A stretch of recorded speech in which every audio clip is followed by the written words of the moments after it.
Hello folks, Grok the Duck Farmer here, and it's a lovely morning in the Minecraft Void world, so let's talk modded Minecraft. Today we're going to talk about setting up your first ME network. What do you need to get this going?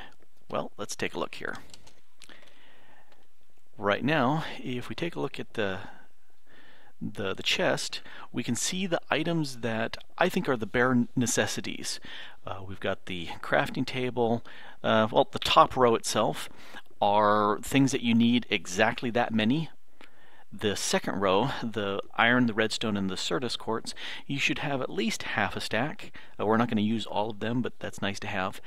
We are going to need a single piece of sand or cobble, and we're also going to need the 4 iron presses that come with Applied Energistics. They are, frankly, sometimes a real pain to get, but I find that the mining world is a good place to do that. So let's jump over there real quick and take a look. For our simple ME network, we're going to need all 4 of the presses that come with AE2. And 2 ways of getting these. If you're on a multiplayer server and somebody already has these, you can put the press and a block of iron into the inscriber and it will print out a new press for you. So that's really cheap. 4 blocks of iron, boom, done. You've got all your presses. If you're playing solo or nobody has them or is willing to trade for them, then we have to go ahead and find each one. I'm going to go ahead and just pretend like I don't have these, and we're going to go ahead and find our own. I'm here in the mining world. Personally, I think it's one of the best places to find the stuff that we need to get the presses. 2 options. You can go ahead and just hunt for a meteorite that has fallen, or you can create this little meteorite compass. It's pretty cheap. The recipe is 1 certus quartz surrounded by 4 pieces of iron, and what that will do, if we jump into first person, you can see, partially is obscured by the map that I have large, which I normally minimize, but I'm keeping it large for a reason. You can see how it's pointing to the chunk that has a meteorite in it. And we need to drill into these skystone meteorites and get the whatever's inside the chest in the center. So if we take a look at this, and I'm going to turn on my chunks so I can see what we're doing here. So that's F9 twice, and now we can see the chunk. It's pointing and says the chunk ahead has the meteorite. Let's see which one it is. Oh, that spinning means this chunk has a meteorite in it, and they tend to span several chunks. Alright, so these 4 oh no, looks like it's just these 3 have a meteorite in them. So what you need to do, you can just start digging down and see if you can find it. If you've got flight or you don't mind traveling, I suggest you just get into the mining world and pick a direction and go, because pretty soon you will come across a meteorite, and that's why I have my map up. You can see there's a meteorite up ahead. If I zoom up the map, you can see this is what you're looking for. And one of the things you will find these on the overworld too, but I find that you have a better chance, particularly on a multiplayer server, of finding an unused meteorite in the mining world than you will have it in the overworld. Plus, there are times I found 3 and 4 of these meteorites on the surface all right together in a cluster. So that may give us all the presses that we need, because they are sometimes random. So I don't need to keep the grid on, so I'm going to turn that off. Alright, and here you can see it's pointing, and then all of a sudden it says we're in the chunks, and this one actually has 4 chunks that it's loaded in. To get in, you can see that it says that we need an obsidian level tool that will break this skystone. So a diamond pick or something like that will work. I'm just going to go ahead and use an atomic disassembler. Let's go ahead and put it too fast real quick. There we go. And just find the top and drill down, or you can come in from the side, but I'm just going to go ahead and drill from the top. And there's the sky chest. So if we drop in, you can just open up. It gave us the silicon press, and that's all that we got from it. While you're here, if you want a quick little chest, might as well grab that too. You could, some of the recipes do require the sky stone, not too many of them, so if you pick up, half a stack, I think you probably will have more than you will ever need. Again, Mining World, this is the best place to, in my opinion, to find these sky stones, and then since quite often on multiplayer servers the Mining World gets reset occasionally, it's not like you're spoiling the landscape for people permanently. This is probably the most tedious way, a part of setting up an ME network, is getting one of these, get that out of the face, getting all four of these presses. You're going to have to hunt and hunt and hunt for these various skystone meteorites sites, dig down into them, open the chest, and maybe you're lucky, maybe you're not. By the time if you just dig straight down, get to the chest, you probably have all the skystone you need by the time you've got all four of the presses. But let's go ahead and assume that we've got all of the presses and continue with the rest of the work. So let's assume that we've got all the bits that we need. I'm also going to think that we need to have some sort of pick to break things with as we're going along. A power source of some sort. I'm just going to use a furnace generator. It's probably the first thing I make as far as a power source in survival. Some fuel for it, a pulverizer, and we are going to need a crafting table to do our stuff with. I am also going to cheat here with some pure certus, but let's grab all these bits, and let's begin. First thing I'm going to do is I'm going to take one of these crafting tables and upgrade it to a crafting station. Main reason for that, if you have a vanilla crafting table, and we will need that for our crafting recipes, one of them requires that, but if you have items inside here and you go away, the crafting station will keep it. If you do the same thing with the vanilla crafting table, they get ejected and they fall into the void and they're gone. So I've already restarted the video once for that. Let's not do that again. Got my furnace generator here, tossing in the fuel, let that start generating some stuff for us, and we'll put the pulverizer right on top. And since we're here, let's go ahead and do the cobblestone into sand. One of the things that we are going to need to do is make a pure certus quartz crystal. To do that, we take a regular certus, grind that into dust, and then the dust plus the sand gives us some certus quartz seeds. Well, let's take those seeds and toss them here into the water. You just toss them into a standing source of water and let them sit, and they will slowly, and I mean really slowly, grow into a pure certus quartz crystal. In this case 2, because there's 2 of them there. I'm not going to spend the time letting that happen. I'm also not going to demonstrate how to set up a bank of accelerators around here and grow it faster. Not required, so we're going to ignore that. But let's assume that we've spent the time for this to happen. So we got a nice little crafting station set up. What's first? Well, the first thing I think that we need to do is an energy acceptor. We need to take the energy from that furnace and convert it into energy that the ME network will understand. So let's look at the recipe. There's stuff in there we don't have. Glass and flux crystals. Well, let's make some. Specifically, let's make the flux crystals first, since we got our body of water over here.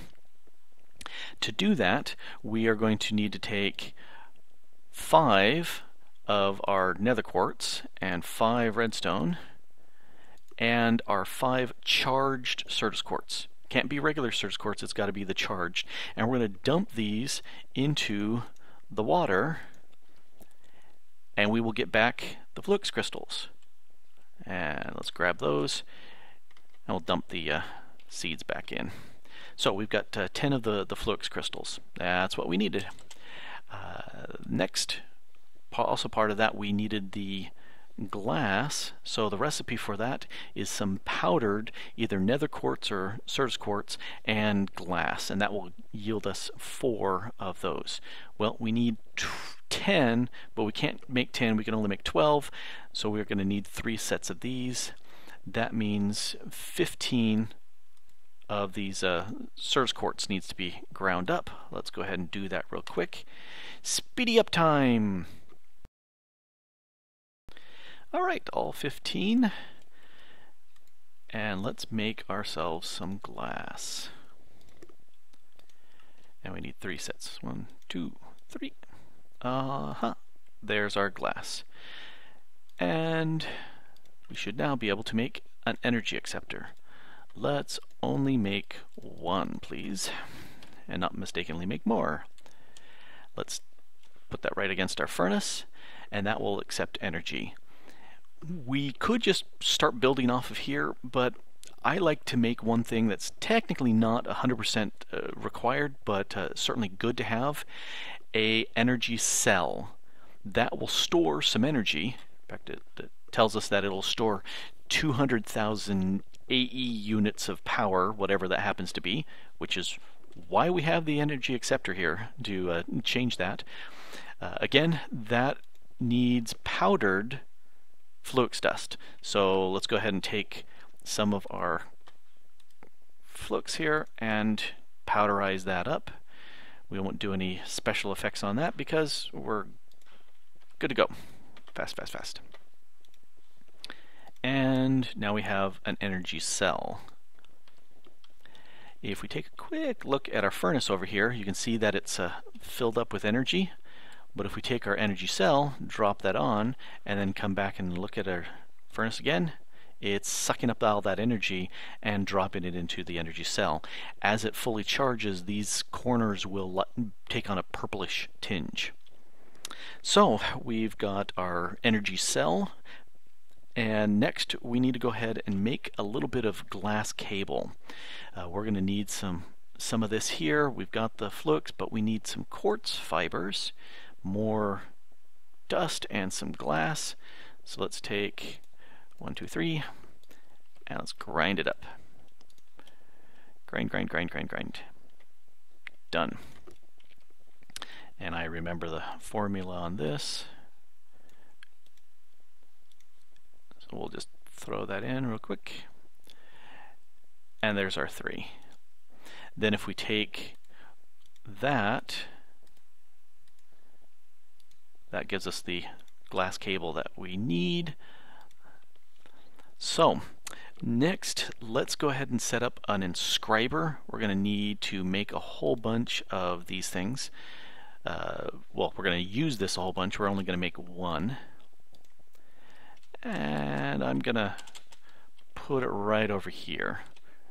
As long as it's attached to any of these 2, it'll get power, but I'm going to store it right there. It doesn't store anything, but we're going to put it in there. The next thing that I'm going to do is take the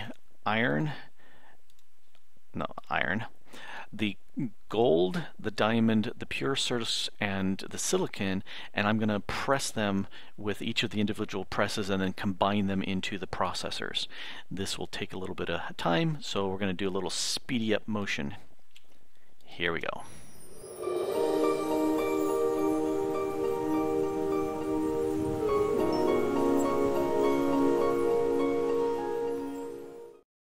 Alright, we've got our set of processors in place, and we should be able to go with the rest of the production.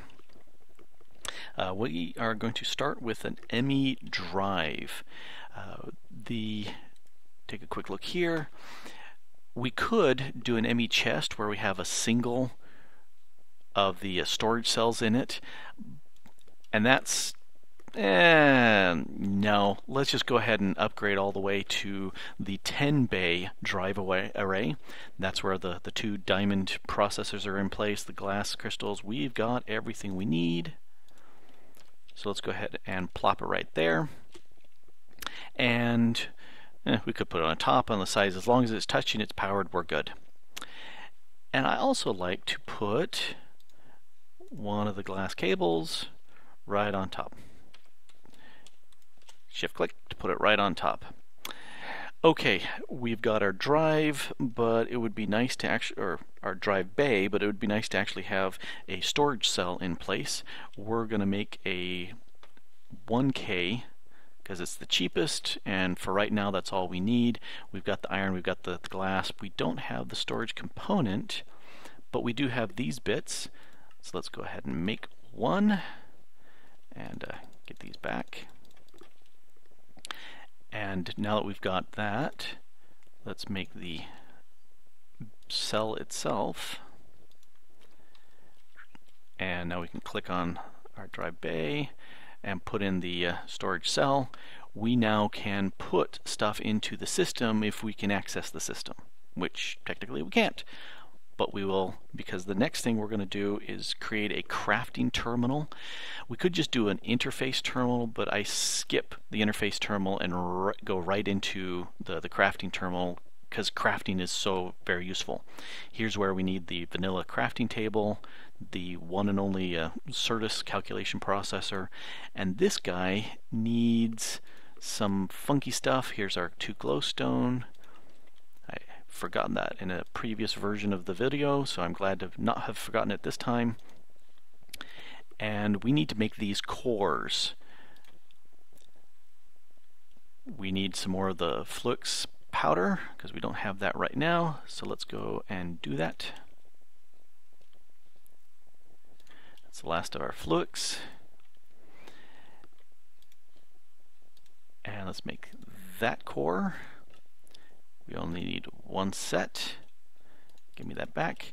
Well, I can remember that's the nether, that powder, and the 1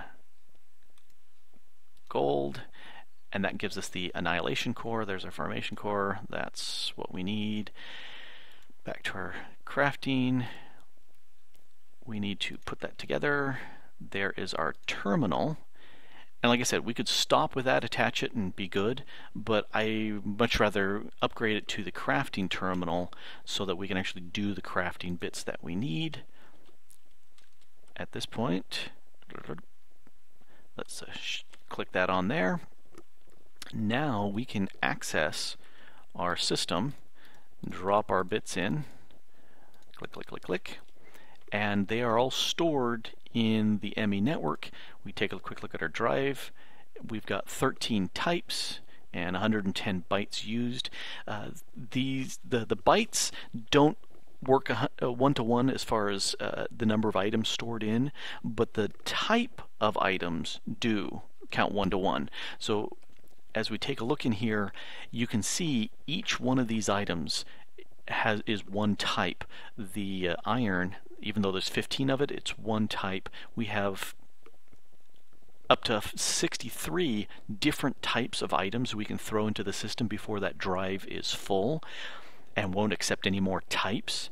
And then as we add more and more of these components to it, like lots of redstone, lots of iron, whatever, then that will also fill up the bytes of the storage cell.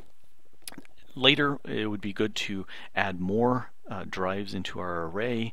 If all of them, the 1, the 4, the 16, and the 64, will only hold 63 types, but as the size increases, you'll be able to hold more of the items in there.